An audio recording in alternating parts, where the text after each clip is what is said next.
नारायणं नमस्कृत्य नरं चैव नरोत्तमं देवीं सरस्वतीं व्यासं ततो जयमुदीरयेत्। राधे राधे भक्तों, स्वागत है आप सभी का हमारे YouTube चैनल पर। प्रिय भक्तजनों, आज की कथा में आप सुने सती का अग्नि प्रवेश। कल की कथा में आपने सुना था सती के पिता के यहाँ यज्ञोत्सव में जाने के लिए सती जी का शिव जी से विशेष आग्रह। आइए भक्तों, कथा को श्रवण करते हैं। जो भी भक्त हमारे चैनल पर नए जुड़े हैं वो हमारे चैनल को सब्सक्राइब जरूर करें, वीडियो को लाइक करें, शेयर करें और कमेंट में राधे राधे अवश्य लिखें। बोलो बांके बिहारी लाल की जय। श्री मैत्रेय जी कहते हैं, विदुर जी, इतना कहकर भगवान शंकर मौन हो गए। उन्होंने देखा कि दक्ष के यहाँ जाने देने अथवा जाने देने से रोकने दोनों ही अवस्था में सती के प्राण त्याग की संभावना है। इधर सती जी भी कभी बंधुजनों को देखने जाने की इच्छा से बाहर आती और कभी भगवान शंकर रुष्ट न हो जाएं इस शंका से फिर लौट जाते। इस प्रकार कोई एक बात निश्चित न कर सकने के कारण वे दुविधा में पड़ गए, चंचल हो गई। बंधुजनों से मिलने की इच्छा में बाधा पड़ने से बड़ी अनमनी हो गई। स्वजनों के स्नेहवश उनका हृदय भर आया और वे आंखों में आंसू भरकर अत्यंत व्याकुल हो रोने लगे। उनका शरीर थर थर कांपने लगा और वे अप्रीतम पुरुष भगवान शंकर की ओर इस प्रकार रोषपूर्ण दृष्टि से देखने लगी मानो उन्हें भस्म कर देंगे। शोक और क्रोध ने उनके चित्त को बिल्कुल बेचैन कर दिया तथा स्त्री स्वभाव के कारण उनकी बुद्धि मूढ़ हो गई। जिन्होंने प्रीतवश उन्हें अपना आधा अंग तक दे दिया था, उन सत्पुरुषों के प्रिय भगवान शंकर को भी छोड़कर वे लंबी लंबी सांसें लेती हुई अपने माता पिता के घर चल गई। सती को बड़ी फुर्ती से अकेली जाते देख श्री महादेव जी के मणिमान एवं मद आदि हजारों सेवक भगवान के वाहन वृषभराज को आगे कर तथा और भी अनेकों पार्षदों और यक्षों को साथ ले बड़ी तेजी से निर्भयता पूर्वक उनके पीछे उली। उन्होंने सती को बैल पर सवार करा दिया तथा मैना पक्षी, गेंद, दर्पण और कमल आदि खेल की सामग्री, श्वेत छत्र, चवर और माला आदि राज चिन्ह तथा दुंदुभी, शंख और बांसुरी आदि गाने बजाने के सामानों से सुसज्जित होवे उनके साथ चल दिए। तदंतर सती अपने समस्त सेवकों के साथ दक्ष की यज्ञशाला में पहुंची। वहां वेद ध्वनि करते हुए ब्राह्मणों में परस्पर होड़ लग रही थी कि सबसे ऊंचे स्वर में कौन बोले। सब और ब्रह्मर्षि और देवता विराजमान थे तथा जहां तहां मिट्टी, काठ, लोहे, सोने, डाब और चरम के पात्र रखे हुए थे। वहां पहुंचने पर पिता के द्वारा सती की अवहेलना हुई। यह देख यज्ञकर्ता दक्ष के भय से सती की माता और बहनों के सिवा किसी भी मनुष्य ने उनका कुछ भी आदर सत्कार नहीं किया। अवश्य ही उनकी माता और बहनें बहुत प्रसन्न हुई और प्रेम से गदगद होकर उन्होंने सती को आदर पूर्वक गले लगाया। किंतु सती जी ने पिता से अपमानित होने के कारण बहनों के कुशल प्रश्न सहित प्रेमपूर्ण वार्तालाप तथा माता और मौसियों के सम्मान पूर्वक दिए हुए पार और सुंदर आसन आदि को स्वीकार नहीं किया। सर्वलोकेश्वरी देवी सती का यज्ञ मंडप में तो अनादर हुआ ही था, उन्होंने यह भी देखा कि उस यज्ञ में भगवान शंकर के लिए कोई भाग नहीं दिया गया है और पिता दक्ष उनका बड़ा अपमान कर रहा है। इससे उन्हें बहुत क्रोध हुआ। ऐसा जान पड़ता था मानो वे अपने रोष से संपूर्ण लोक को भस्म कर देंगे। दक्ष को कर्म मार्ग के अभ्यास से बहुत घमंड हो गया था। उसे शिवजी से द्वेष करते देख जब सती के साथ आए हुए भूत उसे मारने को तैयार हुए तो देवी सती ने उन्हें अपने तेज से रोक दिया और सब लोगों को सुनाकर पिता की निंदा करते हुए क्रोध से लड़खड़ाती हुई वाणी में कहा। देवी सती ने कहा, पिताजी, भगवान शंकर से बड़ा तो संसार में कोई भी नहीं है। वे तो सभी देहधारियों के प्रिय आत्मा हैं, उनका ना कोई प्रिय है ना प्रिय, अतएव उनका किसी भी प्राणी से कोई बैर नहीं है। वे तो सबके कारण एवं सर्वरूप हैं। आपके सिवा और ऐसा कौन है जो उनसे विरोध करेगा। द्विजवर, आप जैसे लोग दूसरों के गुणों में भी दोष नहीं देखते हैं, किंतु कोई साधु पुरुष ऐसा नहीं करते। जो लोग दोष देखने की बात तो अलग रही, दूसरों के थोड़े से गुण को भी बड़े रूप में देखना चाहते हैं, वे सबसे श्रेष्ठ हैं। खेद है कि आपने ऐसे महापुरुषों पर भी दोषारोपण ही किया। जो दुष्ट मनुष्य इस सब रूप जड़ शरीर को ही आत्मा मानते हैं, वे यदि ईर्ष्या सर्वदा ही महापुरुषों की निंदा करें तो यह कोई आश्चर्य की बात नहीं, क्योंकि महापुरुष तो उनकी इस चेष्टा पर कोई ध्यान नहीं देते, परंतु उनके चरणों की धूलि उनके इस अपराध को न सहकर उनका तेज नष्ट कर देती है। अतः महापुरुषों की निंदा जैसा जघन्य कार्य उन दुष्ट पुरुषों को भी शोभा देता है, जिनका शिव यह 2 अक्षरों का नाम प्रसंगवश एक भी बार मुख से निकल जाने पर मनुष्य के समस्त पापों को तत्काल नष्ट कर देता है। और जिनकी आज्ञा का कोई भी उल्लंघन नहीं कर सकता, अहो उन पवित्र कीर्ति मंगल में भगवान शंकर से आप द्वेष करते हैं। अवश्य आप अमंगल है। अरे महापुरुषों के मन मधुकर ब्रह्मानंद में रस का पान करने की इच्छा से जिनके चरण कमलों का निरंतर सेवन किया करते हैं और जिनके चरणारविंद सकाम पुरुषों को उनके अभिष्ट भोग भी देते हैं, उन विश्व बंधु भगवान शिव से आप बैर करते हैं। वे केवल नाम मात्र का शिव है, उनका बेस अशिव रूप अमंगल रूप है। इस बात को आपके सिवा दूसरे कोई देवता संभवतः नहीं जानते, क्योंकि जो भगवान शिव शमशान भूमिस्थ नरमुंडों की माला, चिता की भस्म और हड्डियों पहने जटा बिखेरे भूत पिशाचों के साथ शमशान में निवास करते हैं, उन्हीं के चरणों पर गिरे हुए निर्माल्य को ब्रह्मा आदि देवता अपने सिर पर धारण करते हैं। यदि निरंकुश लोग धर्म मर्यादा की रक्षा करने वाले अपने पूजनीय स्वामी की निंदा करें तो अपने में उसे दंड देने की शक्ति ना होने पर कान बंद करके वहां से चला जाए, और यदि शक्ति हो तो बलपूर्वक पकड़कर उस बकवाद करने वाली अमंगल रूप दुष्ट जिह्वा को काट डाले। इस पाप को रोकने के लिए स्वयं अपने प्राण तक दे दे, यही धर्म है। आप भगवान नीलकंठ की निंदा करने वाले हैं, इसलिए आपसे उत्पन्न हुए शरीर को अब मैं नहीं रख सकती। यदि भूल से कोई निंदित वस्तु खा ली जाए तो उसे वमन करके निकाल देने से ही मनुष्य की शुद्धि बताई जाती है। जो महामुनि निरंतर अपने स्वरूप में ही रमण करते हैं, उनकी बुद्धि सर्वथा वेद के विधि निषेध में वाक्यों का अनुसरण नहीं करती। जिस प्रकार देवता और मनुष्यों की गति में भेद रहता है, उसी प्रकार ज्ञानी और अज्ञानी की स्थिति भी एक सी नहीं होती। इसलिए मनुष्य को चाहिए कि वे अपने ही धर्म मार्ग में स्थित रहते हुए भी दूसरों के मार्ग की निंदा न करें। प्रवृत्ति यज्ञ यगादि और निवृत्ति सम दमादि रूप दोनों ही प्रकार के कर्म ठीक है। वेद में उनके अलग अलग रागी और विरागी 2 प्रकार के अधिकारी बताए गए हैं।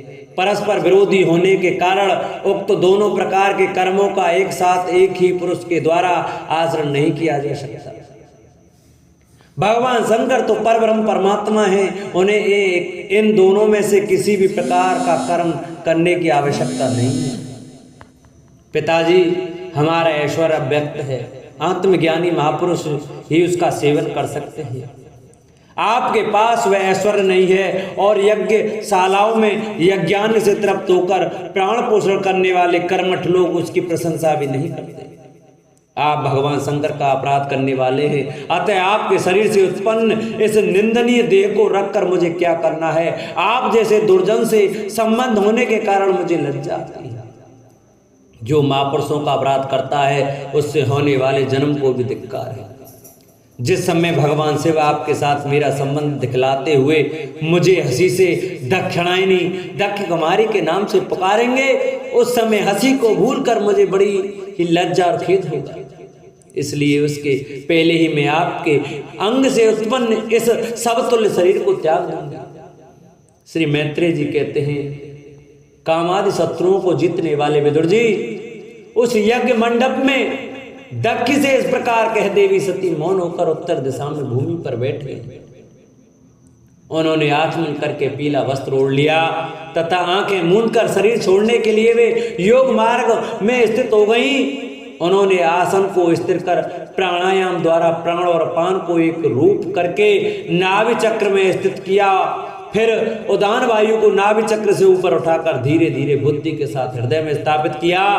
इसके पश्चात अनिंदिता सती उस हृदय स्थित वायु को कंठ मार्ग से भ्रकुटियों के बीच ले गई। इस प्रकार जिस शरीर को महापुरुषों के भी पूजनीय भगवान शंकर ने कई बार बड़े आदर से अपनी गोद में बिठाया था, दक्ष पर कुपित होकर उसे त्यागने की इच्छा से मनस्वी सती ने अपने संपूर्ण अंगों में वायु और अग्नि की धारण की।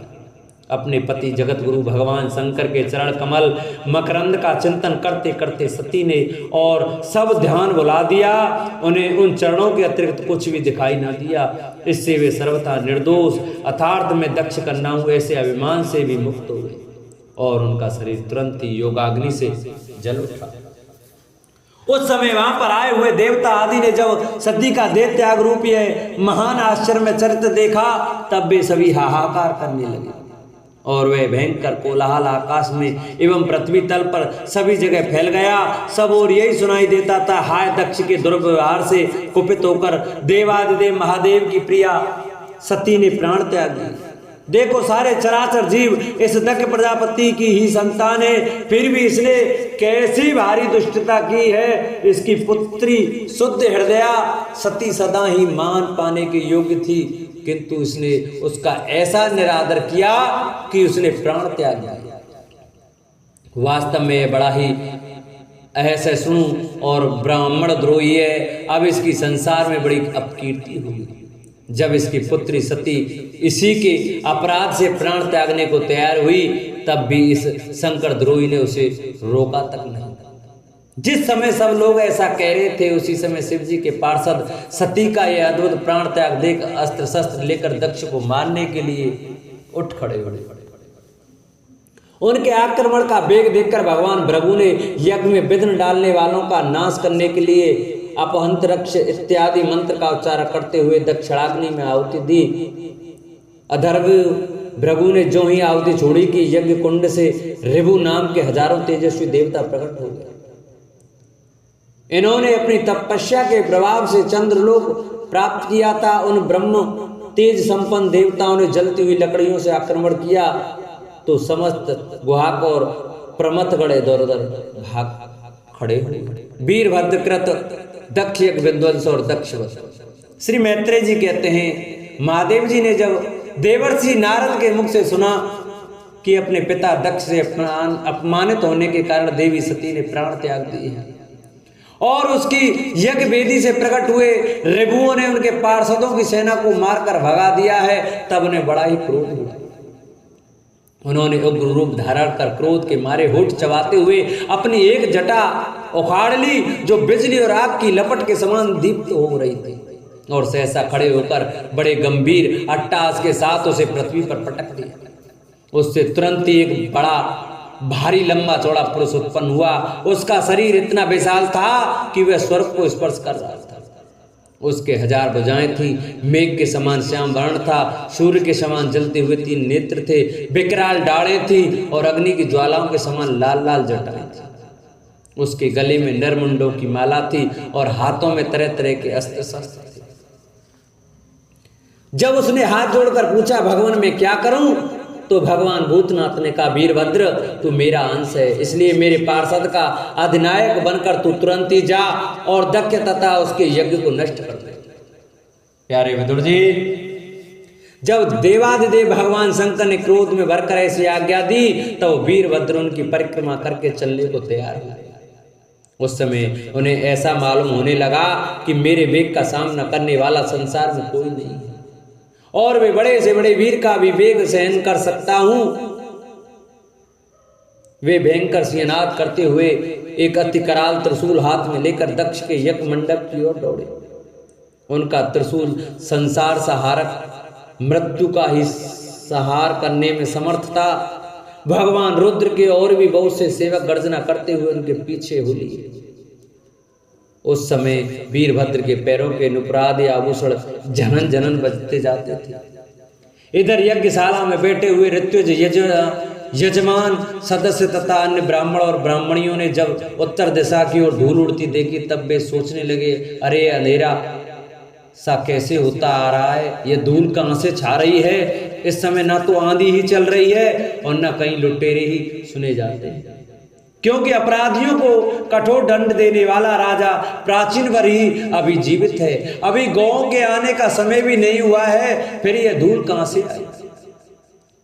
क्या ऐसी समय संसार का प्रलय तो नहीं होने वाला है। तब दक्ष पत्नी प्रसूति एवं अन्य स्त्रियों ने व्याकुल होकर कहा, प्रजापति दक्ष ने अपनी सारी कन्याओं के सामने बेचारी निरपराध सती का तिरस्कार किया था। मालूम होता है यह उसी पाप का फल है, अथवा हो ना हो यह सहार मूर्ति भगवान रुद्र के अनादर का ही परिणाम है।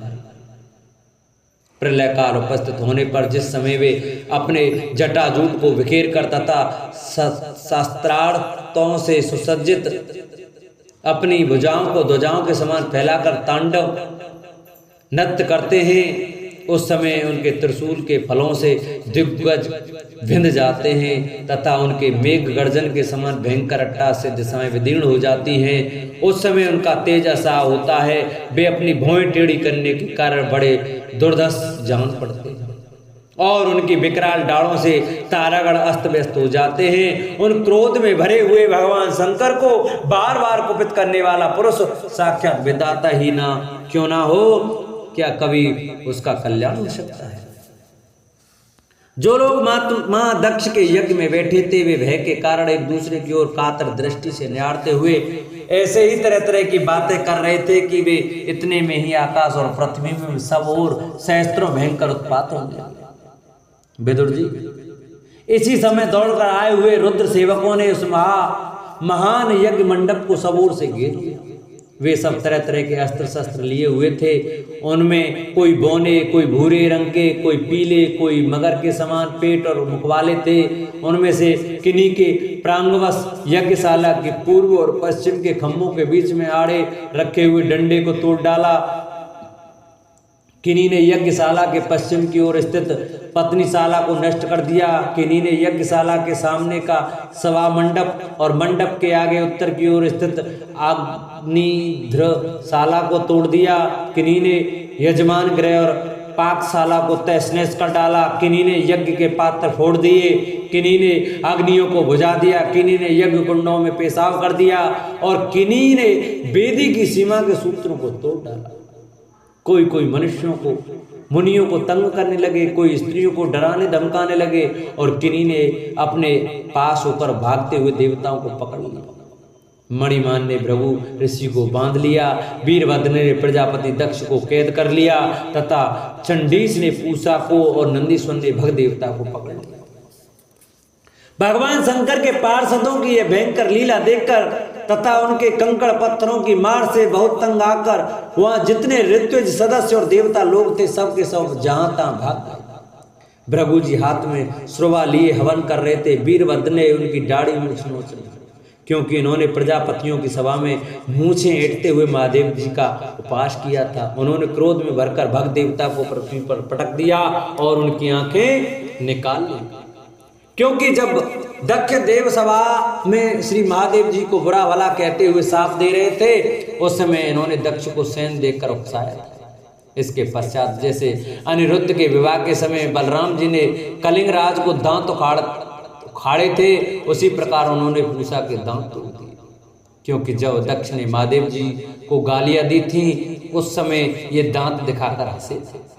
फिर वे दक्ष की छाती पर बैठकर एक तेज तलवार से उसका सिर काटने लगे, परंतु बहुत प्रयत्न करने पर भी वे उस समय उसे धड़ से अलग न कर सके। जब किसी भी प्रकार के अस्त्र शस्त्रों से दक्ष की त्वचा नहीं कटी तब वीरभद्र को बड़ा आश्चर्य हुआ और वे बहुत देर तक विचार करते रहे। जब उन्होंने यज्ञ मंडप में यज्ञ पशुओं को जिस प्रकार मारा जाता था उसे देखकर उसी प्रकार दक्ष रूप उस यजमान पशु का सिर धड़ से अलग कर दिया। यह देखकर भूत प्रेत और पिशाच आदि तो उनके इस कर्म की प्रशंसा करते हुए वाह वाह करने लगे और दक्ष के दल वालों में हाहाकार मच गया। वीरभद्र ने अत्यंत कुपित होकर दक्ष के सिर को यज्ञ की दक्षिणाग्नि में डाल दिया और उस यज्ञशाला में आग लगाकर यज्ञ को विध्वंस करके वे कैलाश पर्वत को लौट गए। बोलो वहाँ के बिहारी लाल की जय। प्रिय भक्तजनों, आज की कथा का ये विश्राम करते हैं। कल की कथा में आपको सुनाएंगे ब्रह्मादि देवताओं को कैलाश जाकर श्री महादेव जी को बनाना। तो सभी भक्तजन हमारी कथा को प्रतिदिन बड़े श्रद्धा व प्रसन्न से सुने। जिन्होंने अभी तक चैनल को सब्सक्राइब नहीं किया है वो हमारी ऐसी ही कथाएं सुनने के लिए चैनल को सब्सक्राइब करें, वीडियो को लाइक करें, शेयर करें और कमेंट में राधे राधे जय श्री कृष्ण अवश्य लिखें। बोलो बांके बिहारी लाल की।